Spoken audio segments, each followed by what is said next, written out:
So I've assembled the chainsaw guide bar. I brought the log in from the field into my overhang by my garage. Now I've just spent the last couple of hours trying to figure out the chainsaw with the sawmill guide bar. I do a couple funky things in the video. I'll play it here now.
So I just assembled my sawmill.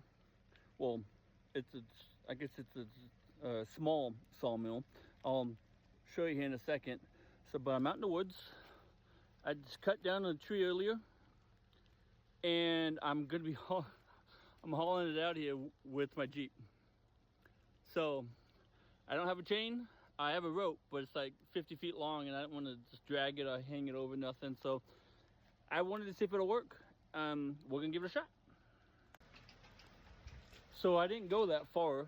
So just from over here, over there somewhere, I just dragged that log behind my Wrangler, and it did really well. See, look at that. Got some scraped on the concrete, but that's for something else.